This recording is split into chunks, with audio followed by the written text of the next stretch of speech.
Before we dive into this topic, hit the subscribe button. You need to watch this if you've ever had a surprise water outage, or if you're curious about how technology keeps our taps running. Let's dive into the world of smart water systems. First up, preventive maintenance. Instead of waiting for pipes to burst or pumps to fail, water utilities run routine checkups and service schedules. This means fixing tiny leaks, replacing worn-out parts, and cleaning systems before problems explode into costly emergencies. The benefit? Fewer surprises, lower repair bills, and cleaner water for everyone. But that's just the start. Real-time monitoring has changed the game. Water systems now use sensors, literally thousands of them, that track pressure, flow, and quality every second. If a pipe starts to leak or pressure drops, alerts go out instantly. That way, crews can jump into action before you even notice a thing.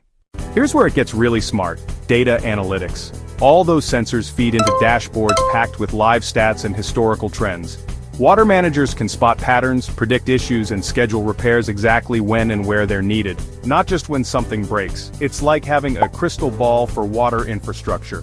Combine preventive maintenance, real-time monitoring, and data-driven insights, and you get a water system that's reliable, efficient, and ready for anything. So next time you turn on the tap, remember, behind the scenes, smart technology is working overtime to keep your water flowing. Want more behind-the-scenes tech stories? Hit subscribe and stay tuned with Affect Any Civil Infrastructure for your smart engineering insights.